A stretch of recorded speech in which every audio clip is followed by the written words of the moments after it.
Don't stop.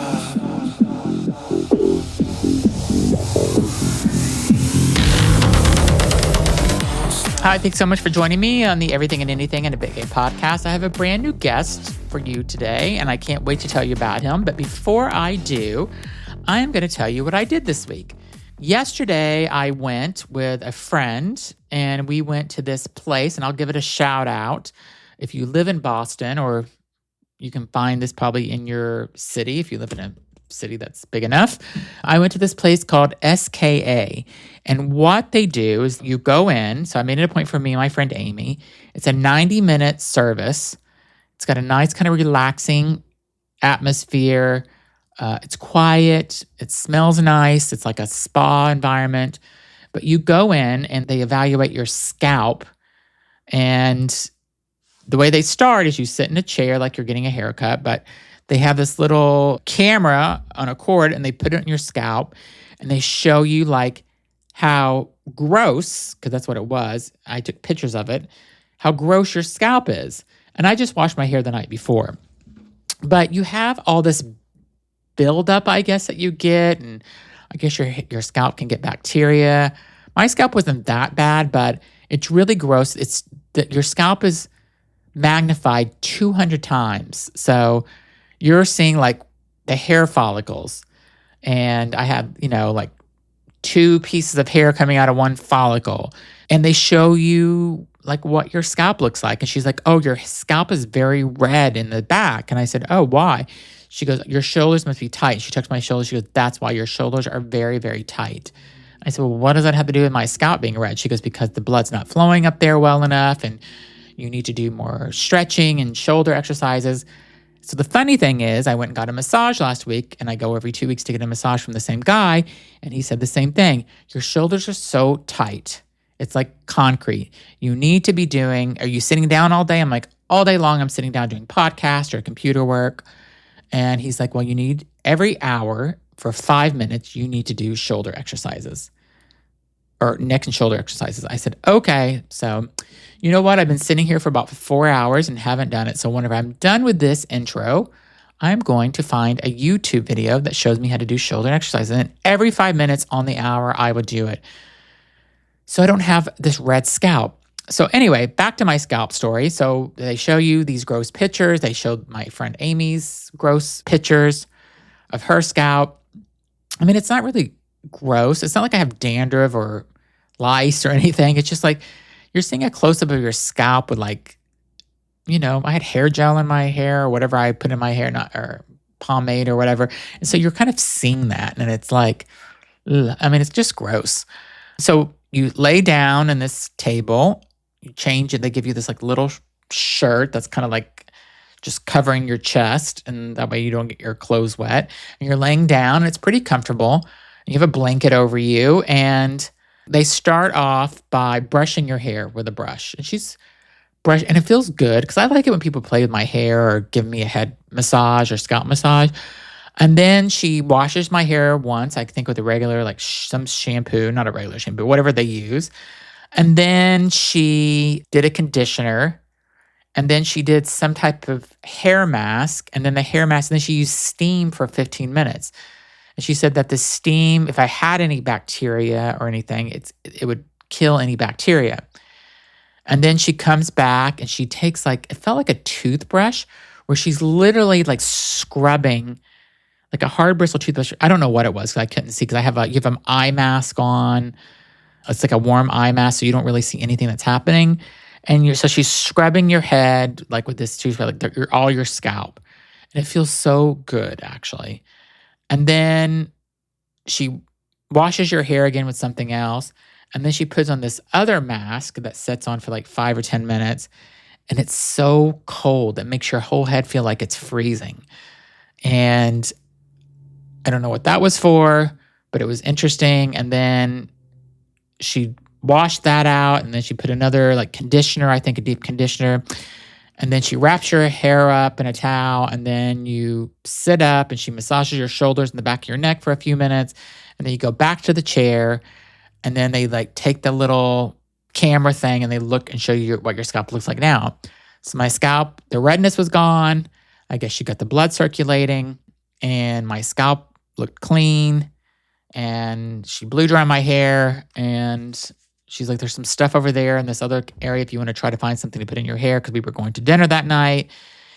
And my hair today, if you're watching this video, is super puffy because I have super clean hair, and I just like went to bed. I didn't wash my hair this morning.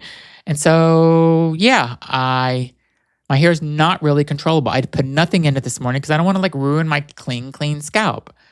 And the other thing, she says like, oh, you have a lot of hair. And I said, thank God I have a lot of hair. And she goes, no thinning of hair. You don't need to worry about that. I'm like, okay, great. And I said, forever? She goes, well, I don't know. 20 years from now, who knows? But she goes, now you don't have to worry about it. So no thinning hair for me. And my scalp is now healthy, and it was a fun experience. So I liked it. It was a fun, I liked it. I would do it again. I came home and told my husband, him and I should make a date to go and do this together, because he loves like a good massage and a good scalp rubbing. So I'm like, we should do this together. So I think we are going to plan a date and do this. So we'll see.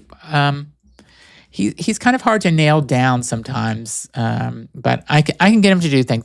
Like, he doesn't like manicures and pedicures, which is like, I love doing that, because he says his feet are too big. He's a size 14 shoe, and he says that his feet are too big to fit in those little tubs.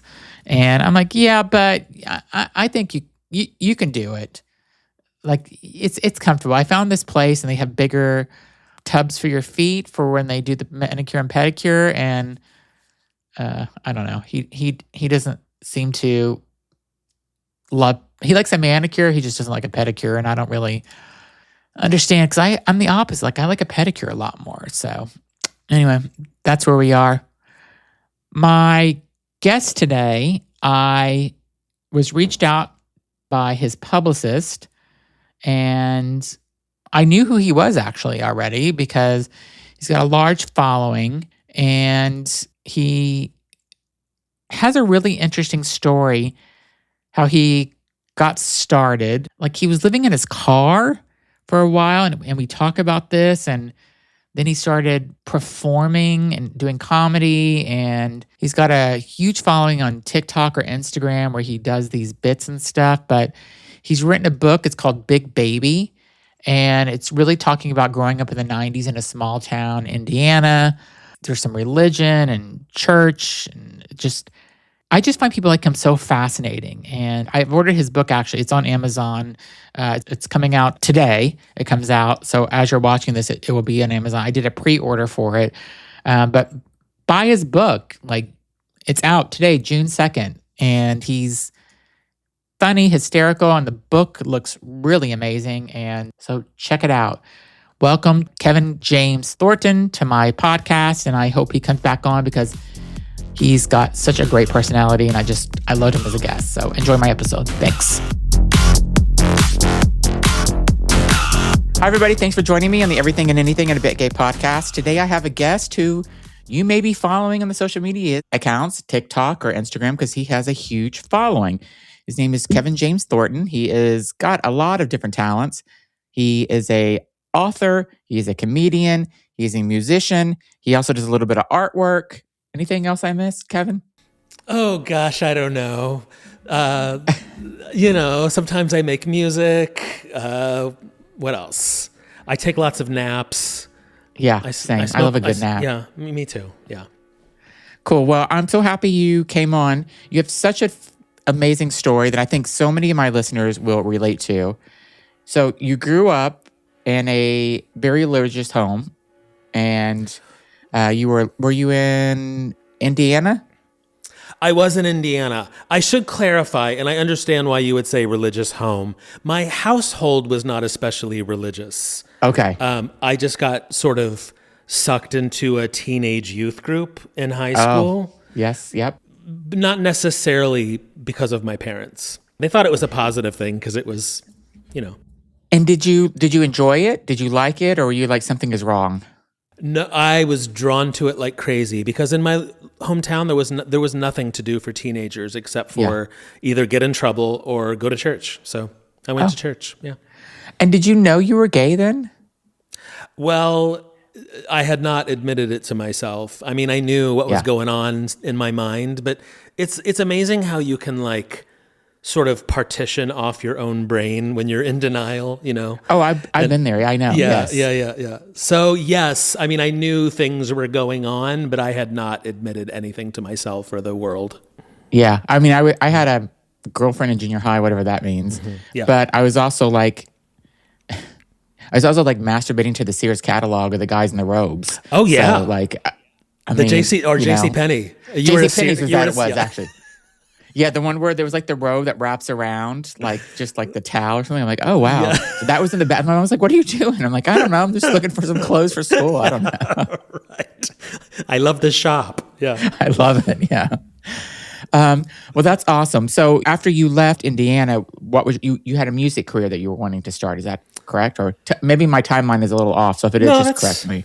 Yeah, no, that's mostly it. I mean, I got involved in, as a lot of people do, the church is kind of your first exposure to getting on stage and singing or doing something in front of people. And that was the same thing for me. But even as I started to move away from religion and away from my church, that whole I'm a musician was like the only piece of my identity that I think I even knew what was mine, if that makes sense. That makes sense. So after I left my hometown and I thought I'd sort of left all that behind, I went on this very long trek of like trying to prove myself, I think, that I was like worth something without Jesus, if that makes sense. So I moved to Nashville to try and get a record deal. And that consumed like 2 decades of my life, yeah. And were you successful at all with that? Somewhat. We played around town and all the clubs all the time, and we're constantly talking to people. And it was an era where a lot of other bands from Nashville were getting signed. Kings of Leon came out of that scene. Oh. Kacey, Musgraves, like a lot of people in that realm, you know, blew way up, and we were sort of in that mix, but never quite there. And whenever you got to Nashville and you were away from the religion, did you start to become yourself or figure out who you were more? Yeah, for sure, but it was a long process. I should mention that I went to college. My college years were sort of like again, a common story for people. It was sort of like the beginning of seeing other people and types of people and different beliefs for the first time. And, you know, slowly it was like a slow transition out of that stuff. Yeah, and then did you ever tell your parents? Were they found out and were they okay with it being from Indiana? Yeah, it was, you know, my parents have always been, you know, fairly liberal people for being, you know, an older couple from Indiana. They've been pretty cool. But awesome. That's great. When I finally told them, which I waited way too long, they were like, "We know this already, but thanks for telling us."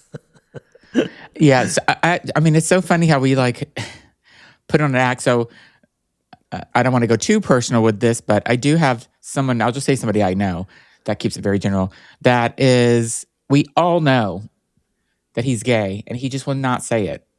Mm-hmm. And he's never had a girlfriend. All his friends are girls. He's gay, but I'm like, why aren't you saying it? Well, it is, you know, gosh, if everyone in your life you feel like you'll lose them, or you know, it's a tough place to be. I mean, I've been there myself, and you know, it's not easy to work through. It's not easy to work through that. Yeah, when I told my first person that I was, then I felt like, oh, I got to tell somebody else. And then it just kind of like a snowball effect, where I just wanted more and more people to know. Yeah, you get that little taste of the truth. And you're like, wait, and it starts to feel like, yes. I can be myself. Like, how crazy is that? Yeah. So then after you went to, you were in Nashville for a couple of decades doing music. How did you get into comedy? That was at the end of that story of me trying to play in a band and get a record deal. And we got really close. It was like the final moment where we'd tried so hard, and it was just it was really heartbreaking, you know, after so much work, and it just wasn't working. And one guy quit the band, then another guy quit, and then we were just done. And at that point, I was like, I need to start over. Like, I need to do something just wildly different. And I had always loved making people laugh. I have always been sort of a natural storyteller, and I wanted to move. So I packed my bags and I drove to Los Angeles and to be a stand-up comedian. And I'd never done it before. It's just something I wanted to, it's just like, I need to start over. I want to do something totally different. And that's what I chose. So I moved to LA to be a comedian. And how were you doing there? Because I seen one of your videos or stories where I think you were in your 40s and you did like 4 years of festivals and stuff. And then you were really was at that time whenever you moved to LA and you were doing all these festivals? Right after that. Yeah. Like I went to LA and did pretty well, and I was doing the clubs and sort of learning how to do it. And I stumbled into this circuit of comedy theater festivals. They're called fringe festivals, and some people may have been to one or heard of that. They're small little arts festivals all over the country, and I stumbled into that circuit, and that became the next 4 years of my life. It was actually a sort of a one-man comedy show about growing up in a religious environment and, coming out of the closet. It was that kind of story. Yeah. But I toured that show for 4 years at small festivals. Yeah. And then you said whenever you left, you were done with it because you were burned out or tired. And And then you said that basically you had to live in your car for a while. So tell me about that. I did. I did.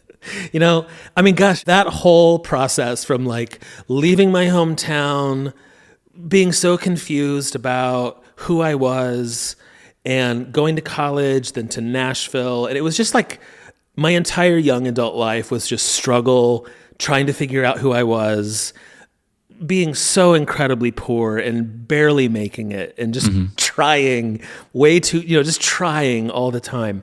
And when I was finished with that festival circuit, I was very burned out, and I decided to go back to Nashville, but I barely had any money. So when I got back to Nashville, I had friends, I had, regular couches of people who would help me out. But I was so broke and so sort of at the end of my rope. I was sleeping in my car for a minute there. Yeah. At like 40 years old. It was not awesome. And I thought like I blew it. I'm 40. I've wasted my life. I'm living in a car. This is fantastic. Yeah, whenever I watched that video, you were so real about it. It just like I feel like you should like do an audio. Maybe you are going to do an audio book with your book, but we can talk about that in a minute. Yeah. So some of the things that you kind of grew up during like the AIDS pandemic. Whenever, as did I was living in South Beach in the 90s. Whenever you didn't, I feel like almost everybody had AIDS back then. So not even HIV. They were like past the HIV. So how did that kind of shape who you are, just kind of working and living in that environment? Yeah, my high school years were 1988 to 1992, which I think is kind of the peak AIDS era. And so, of course, like in high school, even set the gay stuff aside, just like our sex education class was like, if you have sex, you'll die. Like that's what it felt like, on top of, I've got this secret that I thought nobody knew, and so if I have sex, I'm definitely going to die, and all of that on top of the religious guilt stuff was a lot for a young person's forming mind, for sure. Yeah, I had sex with a girl in high school, early high school, and so I graduated in 1991 from high school, so we're almost the same. We're same. And I remember after we had sex, we said, "Oh my God, what if we have AIDS?" And both of us were virgins, so we didn't get blood transfusion. There was we weren't using needles or drugs. So, but we just didn't understand it, and I think we thought for 6 months that maybe we had AIDS because we had sex, because that's just like what we were. I relate to that so it's hard. Crazy. Yeah, because when you're young and the information is not really there, and there's so much fear around it. I remember even like into my early 20s, like the first couple times I had sex, I ran to the clinic immediately, like because I was so convinced that I had something. I have AIDS. It was just so drilled into us, and there was so much ignorance around it. Yeah. And then I also talked about this before on a previous podcast, but whenever, I started sleeping with guys in South Beach, I would do the same thing. I'd go get tested. But when you got tested, it wasn't like, oh, just wait here and we'll give you the results. Right. It's like, you got to wait like 4 or 5, 6 days and then we'll give you the results. It was intense and stressful. Yeah. And I'm like, okay, well, I was a complete slut this last 6 months. So I probably have it. And I'm knock on wood. I'm never got it, thank God. But I really thought there was times where I should have. Maybe. Me too. So. Me too. Yeah. And we'll be right back. Okay, and now back to the show. How did you kind of get out of like living in a car and getting yourself together? What was your next step? Yeah, so I mean that car era, the car era. It was a 1997 Chevy Beretta, and it was a piece of shit, and it broke down constant. It couldn't have gotten more depressing. Yeah. And I think that was a moment where I'm like, never again. Like I've made some weird choices, but I'm 40 years old. I am getting myself together. And so I did. And I immediately got a job waiting tables at 40, and like I was like, easily 10 years older than everyone else in that restaurant. And, we'd get home at the end of the night and my body just aching in pain. Yeah. It's like, it's not the same as when you're 20, waiting tables at 40.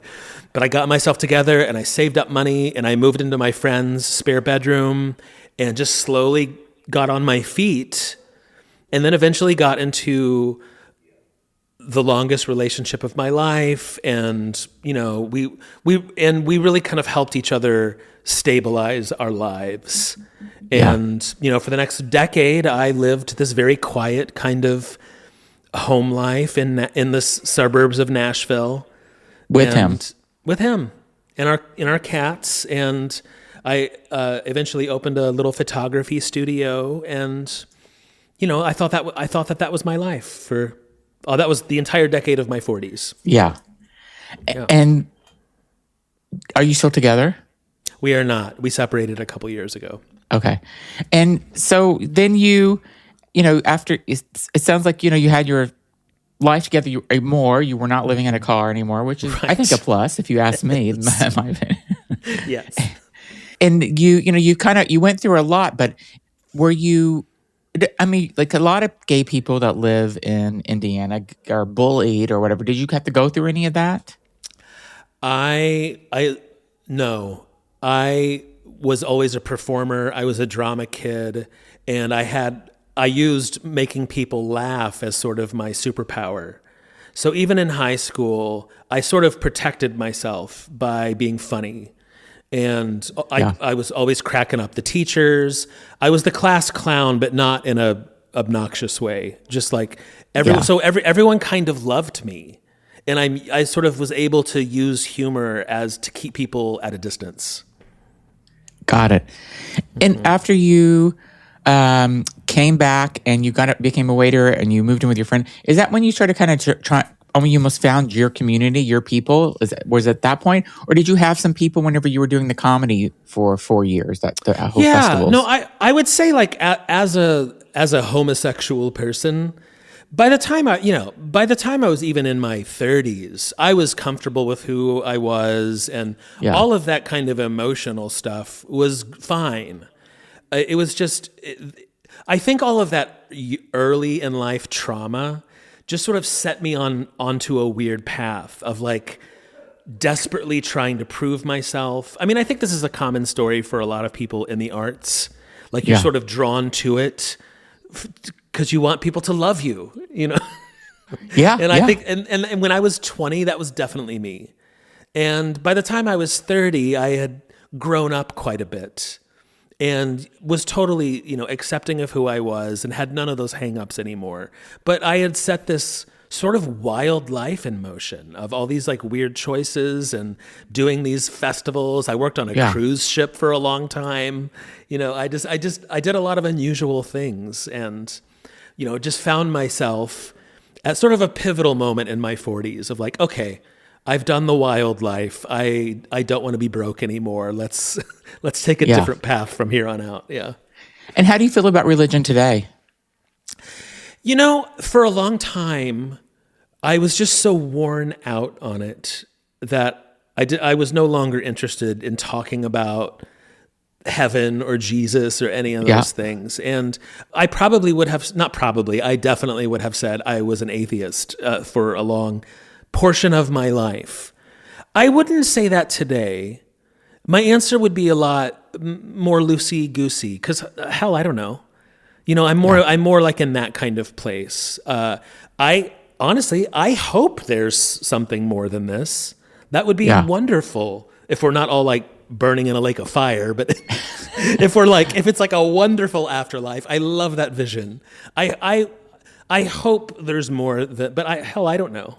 And so I'm fine with existing in that space. Yeah. I've interviewed a lot of people who talk about afterlife and spiritual mediums and psychics and stuff. This podcast has changed the way I think about death because I thought we just died, went to the ground, and you were cremated, and that's it. Yeah.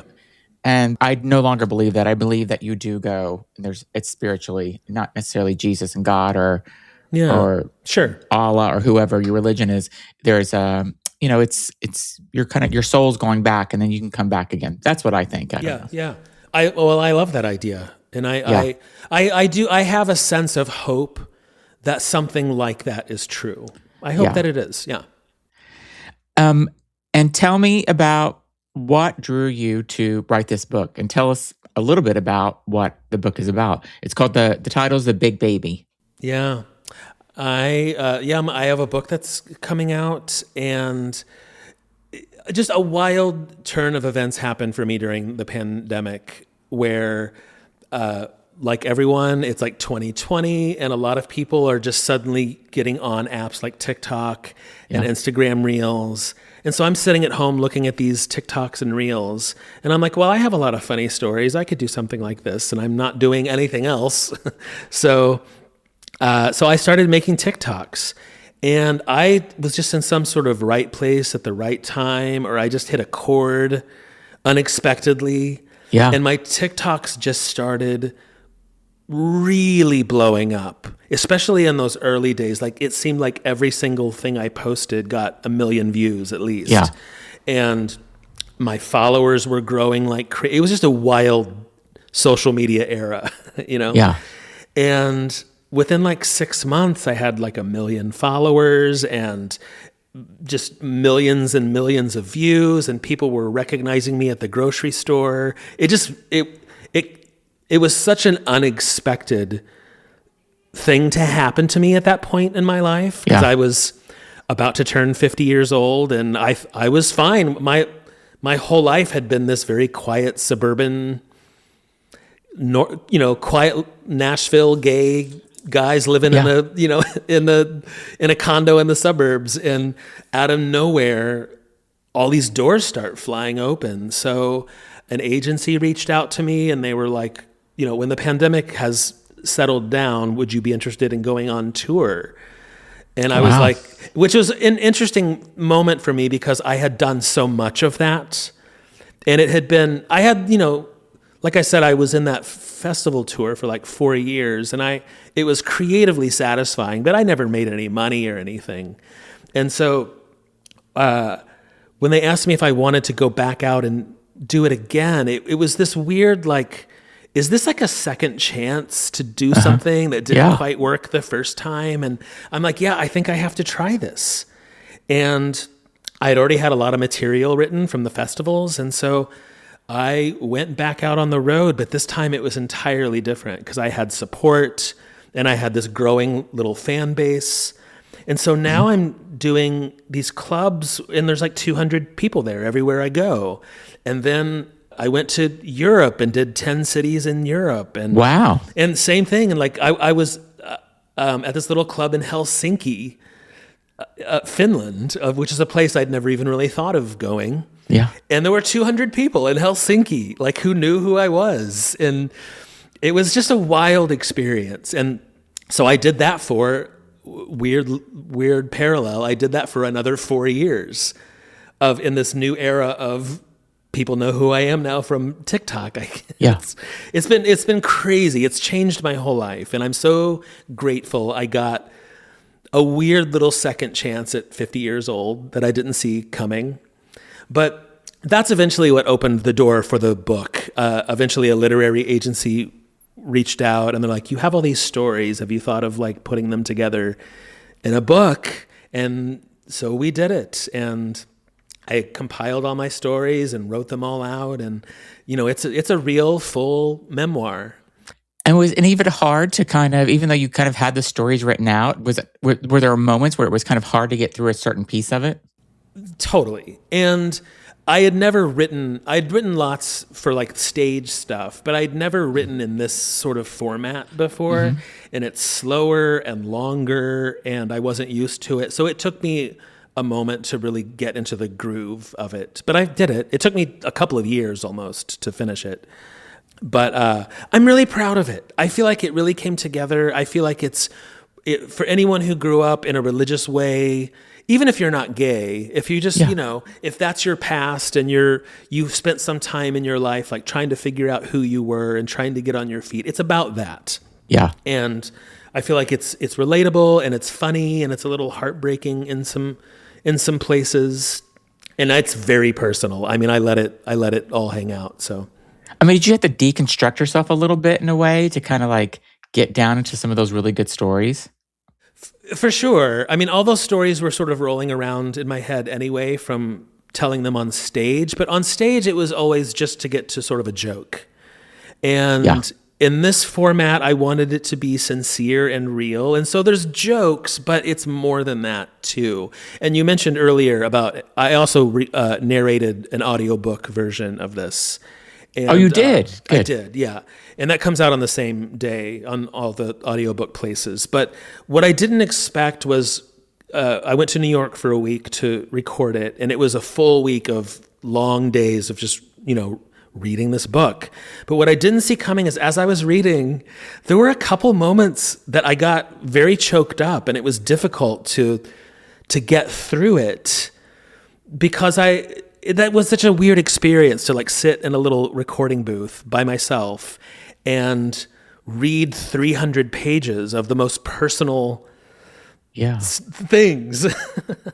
And you just kind of get into a zone and you start thinking about it and remembering. And there were a couple moments where I just sort of went back in time and felt it all over again. Maybe it was healing in some ways. It totally was. It very much was. What was one of the more unhinged things, if you didn't hold back, like what's one of the most craziest things that you put in the book that you're like, ooh, that you had a question if it should even go in? Well, there's a few moments like that. So it's divided into 3 sections, and really each of the 3 parts has sort of a big like, is this too much moment?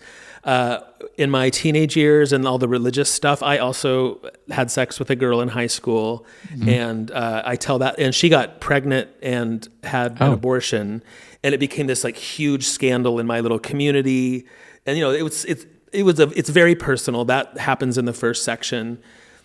And in the second section, when I'm in Los Angeles, I end up living with this like super abusive alcoholic boyfriend, and it was kind of a nightmare. The book I'm telling, it probably sounds like I'm describing the most depressing, horrifying book of all time, but it really is funny. Like in the mix of all the trauma and the pain, it really is absurd and funny. Yeah. But there's like 3 or 4 moments like that where I just say, listen, this is what happened. I talk about living in my car, like we go to some low depths in the story because that's what happened. But at the end, like it's such an inspiring story though, right? Because you kind of talk about all these things that happen. You talk about your life, some good times, some bad times, but now look where you are. I mean, that's and that's why I feel like I had to just tell the truth, even the moments where I'm living in my car, even the moments where I am in this terrible relationship and, no one in my life really knows because I was so embarrassed about it. And I really felt like, you know what? I have to just tell the truth of what happened because ultimately it all really worked out wonderfully. Yeah. And, I got through it and I lived through it. And so I know I've probably just described like a very traumatic sounding story, and it is, but it's both sides, Yeah. Yeah. And we'll be right back. Okay, now back to the show. What do you want to do next? Well, I am not sure. I'm definitely in a place where once the book comes out, in June. June 2nd. Yes. And I've got a ton of shows this year to promote the book and just, doing another club tour. And when all that is done, I don't know. I've got some ideas, but this has been a long journey in itself. This has been 5 years of unexpected things, a book, touring all over the world. Yeah. I'm so grateful. It's so wild. I didn't see it coming. But also, I'm a grown-ass man now, and I didn't, I'd already sort of made peace with all of the youthful ambition. That doesn't matter to me so much anymore. So I'm really not sure what's next. I've got some ideas, but we'll see. Isn't it? I think a year older than you. I'm 53. And I left my job in March to do this podcast full time. Wow. And I had a good corporate job. I'm like, there's been moments where I'm like, what the fuck was I doing? What am I doing? But I couldn't keep up with both because this is more than a full-time job sometimes. And I have another podcast also where I do LGBTQ plus news. And I was trying to do a full-time corporate job on top of doing 2 podcasts and booking guests and all this. And it was just too much. But it's like something told me I have to do this. And so I'm doing it. It's kind of crazy. And I've talked to so many people in our age group who are, maybe it's our generation or maybe it's just the moment in the world that we're in. But so many people in our age group are doing a similar sort of like big life reset. Yes, I agree. I have a friend that's doing the same thing. She's doing. I have 2 friends that are doing the same thing. Actually, just like I can't do corporate work anymore. So I don't know what I'm. Yeah, is it Generation X? Is it? Yeah. We lived through a pandemic, and I think we're all like, wait, okay, what happens now? Yeah, exactly. Yeah, and it's kind of just like, I don't feel this way much anymore, but there were days I'd wake up, I'm like, oh my God. But now I don't have to wake up until 10 o'clock every morning. And so, or 11 if I want. Whenever you want. Whenever I want, really. I have podcasts that I have to do. If I have a show, but I can do whatever I want. I can go out in the afternoon and take a walk. I can go get a massage. Like I have my own freedom now to do whatever I want as long as I don't have a podcast scheduled. So yeah. And for me, and this is actually in the book, the third part of my book takes place in a couple of years ago. As I was writing the book, I was also going through a big old gay divorce. And, we were both about to turn 50. And I think just asking big questions about what's next in life. And we decided to separate after over 10 years together. Yeah. And it was a big deal, and it ended up in the book because it had to be there because it was what I was dealing with in real time. But, and it ended up being the best decision for both of us. Are you friends? But yes. Yeah. We had kind of a common story that we had a long life together. We had a home together. And over the years, things just sort of faded. Yeah. And I know that happens to a lot of people. It does. And we were even in the place of like, well, we're not going to separate. Like, that's crazy. You know what I mean? Like, why would we do that in life at this point? Yeah. And we kind of existed in that space for a long time. And then I think at some point, both on our own individual journeys, we were like, I have so much more life to live. Yeah. And we have to get away from each other. It sucks and it's painful, but we have to. It's for the best for both of us. Yeah. 10 years is a long time too. It's not, especially in the gay world, I think. Were you guys in an open relationship or was it monogamous? It was open-ish. Okay. I think also, after that much time and with the whole things are kind of fading energy, I think you know, in order to just survive and make it, so they were open-ish, but, we definitely weren't, out on the prowl every weekend or anything. Not that there's anything wrong with that. I kind of maybe wish we were. Maybe that would have been, different. But yes, we were just. I think a lot of couples do this now, though. I think they. So I've been with my husband for 27 years. Wow. We have not opened. We will not at this point either. Sure. But I have a lot of friends that have opened their relationship, and then it went from like 0 to 100, and then it was over because they're like they had a lot of buildup that they needed to explore, and and there were lots of lots of things being held in, and then they were able to start getting them out, and then it's like it just started flowing, and I'm like, I think that sounds natural. I think if you like are in a place where you're both not feeling fulfilled anymore, but you want to try and make it work, that sounds like it's like, well, let's try this, and then you get a little bit of taste of something else, and you're just like, wait, no, let's. It just sort of it's that thing of like you get a little bit of the truth you couldn't quite admit. Yep. And you start to admit it, and then it all just comes out, and that's your life now. That's amazing. So the name of your book is called Big Baby. It's coming out on June 2nd, 2026. Yes. I will put a link in this video or podcast so you can go buy. I'm assuming it's going to be on Amazon and probably it already is. Right? In all those places, it's already there as a pre-order. It'll be released June 2nd. And the audiobook as well. It's already populated on Barnes & Noble, Amazon, all those places. Yep. Are you like kind of nervous and scared about it? Like, or excited? A little of both because... and also it just how people know me is through little 60-second bits on their phone. Yeah. And this is it's a book, it's a full memoir, And so I am nervous. I put so much work into it, and I'm very proud of what I did, but I'm anticipating how the world is going to receive it for sure. Well, I think I'll just kind of give you my take on it. I think it's going to resonate with so many people because they've gone through similar situations or have grew up in a religious home. They were gay. I mean, like your and I's story, like I slept with a girl, you did too. I don't know if she got pregnant. I don't know. I wasn't allowed to see her for 6 months, so I don't know what was happening there. Wow. She never had a baby, but I don't know if there was something that was happening. Yeah. So I think that your story just will be like, people are going to be like, wow, I wasn't the only one. I hope so. Yeah, I hope so. I think it's going to be really good, and they're going to relate to it. And I'm so glad I got to interview you because I would just say that you feel like you're so easy to talk to. I feel like you lived in Boston, or maybe you're going to move here and we're going to be best friends. Maybe I feel like you could. Boston guys are cute if you are looking for a boyfriend. So I can, there's a few guys I can maybe introduce you to. So we can talk about that off the air. Great. I'm there. I'm packing up right now. All right. Well, thank you so much for being on. Kevin James Thornton. He has a new book called Big Baby coming out June 2nd. Check the link of this podcast that you're listening to or the video you're watching and go order it because it looks like an amazing memoir, and I'm excited to read it myself. Oh, thank you so much. Thanks for having me. Thanks, everybody.